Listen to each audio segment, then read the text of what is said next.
Mega power star Ram Charan హీరోగా తెరకెక్కుతున్న భారీ బడ్జెట్ మూవీ పెద్ది ఆఖరి దశ పనుల్లో వేగంగా ముందుకు సాగుతోంది.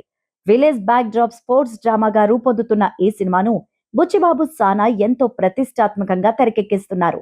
ఏప్రిల్ 30న ప్రపంచవ్యాప్తంగా విడుదలకు సిద్ధమవుతున్న ఈ ప్రాజెక్టుపై ఇప్పటికే భారీ అంచనాలున్నాయి. తాజా సమాచారం ప్రకారం ఏప్రిల్ మొదటి వారంలో ప్రత్యేకించి రూపొందించిన భారీ సెట్లో ఒక స్పెషల్ సాంగ్ షూటింగ్ కు మేకర్స్ ప్లాన్ చేశారట.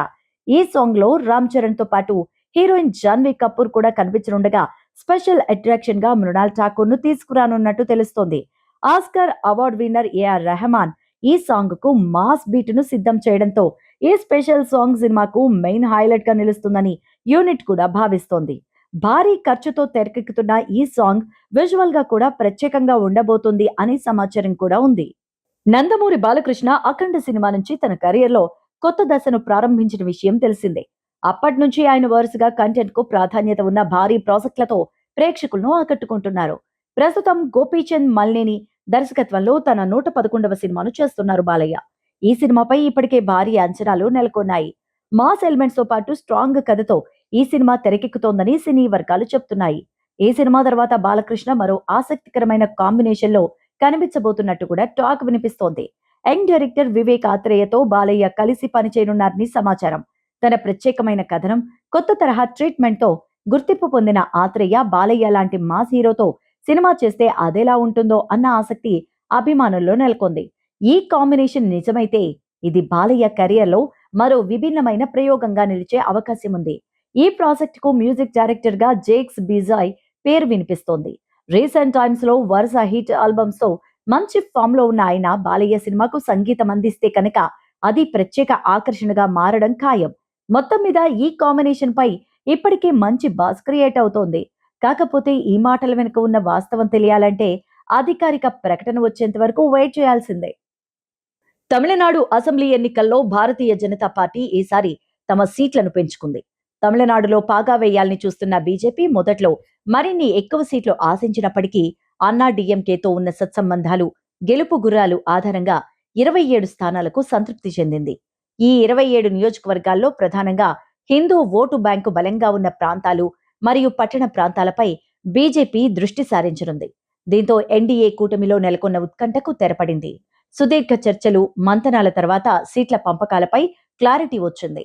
ఈసారి కూటమిలో పెద్దన్న పాత్ర పోషిస్తున్న అన్నా డీఎంకే మెజార్టీ సీట్లను దక్కించుకోగా జాతీయ పార్టీ బీజేపీ తన సీట్లను పెంచుకుంది. మొత్తంగా 234 అసెంబ్లీ స్థానాలకు గాను జరిగిన ఈ ఒప్పందంలో ప్రాంతీయ పార్టీల ఆధిపత్యం స్పష్టంగా కనిపిస్తోంది.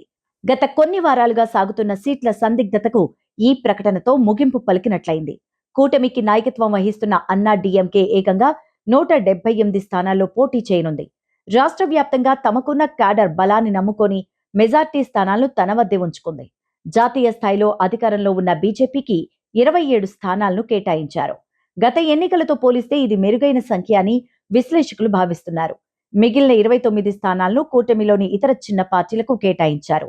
మాజీ ముఖ్యమంత్రి పళనిస్వామి నేతృత్వంలోని అన్నా డీఎంకే కూటమిని ఢీకొట్టేందుకు భారీ స్థాయిలో 178 సీట్లలో బరిలోకి దిగుతోంది.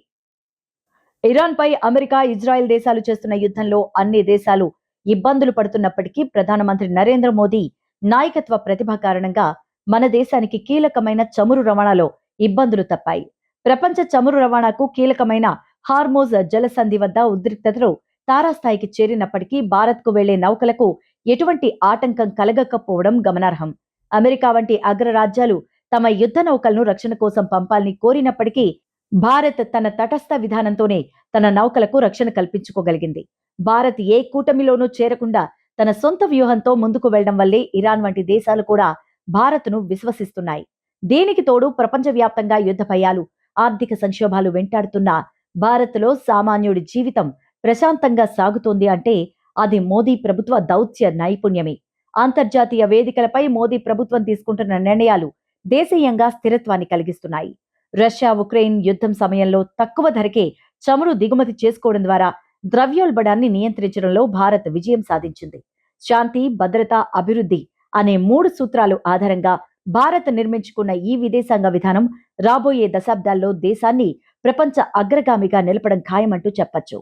కొన్ని సందర్భాల్లో మోదీ ఎవరికీ భయపడకుండా తీసుకున్న నిర్ణయం వల్ల కూడా మన చమురు రవాణాకు ఇరాన్ అడ్డు చెప్పలేదు. అమెరికాలోని గ్రేటర్ బోస్టన్ తెలుగు అసోసియేషన్ టీఏజీబీ ఆధ్వర్యంలో ఉగాది సంబరాలు ఘనంగా నిర్వహించారు. స్థానిక రెంథమ్ కింగ్ ఫిలిప్ హైస్కూల్లో జరిగిన ఈ వేడుకలకు సుమారుగా 700 మంది తెలుగువారు హాజరై కార్యక్రమంలో పాల్గొన్నారు. హైదరాబాద్కి చెందిన బ్యాండ్ కాప్రిషియో కన్సర్ట్ ఈ ఉత్సవాల్లో ప్రధాన ఆకర్షణగా నిలిచారు. సాంస్కృతిక కార్యక్రమాల్లో 43 అంశాలలో సుమారుగా 200 మంది స్థానిక కళాకారులు ప్రదర్శించి మన భాష, సంస్కృతి, సాంప్రదాయాలకి అద్దం పట్టారు. ఈ ఉగాదికి టీఏజీబీ పిల్లలకు, పెద్దలకు పసిడి పద్యాల పోటీ వీణుల విందుగా నిర్వహించింది. 25 మందికి పైగా సభ్యులు ఉత్సాహంగా పాల్గొని పద్య ఆరంభ మణి, పద్య కుశల, పద్య ప్రవీణ మరియు పద్య విశారద స్థాయిలలో బహుమతులు గెలుచుకున్నారు. హాస్య బ్రహ్మ పద్మశ్రీ బ్రహ్మానందం గారి 70వ జన్మదినోత్సవం సందర్భంగా టీఏజీబీ నిర్వహించిన ఆనందం బ్రహ్మానందం రీల్స్ కాంటెస్ట్ మరొక విశేషం. ఈ రీల్స్ కాంటెస్ట్ లో ఎన్నికైన 3 రీల్స్ ని కార్యక్రమంలో ప్రదర్శించి బహుమతులు అందజేశారు.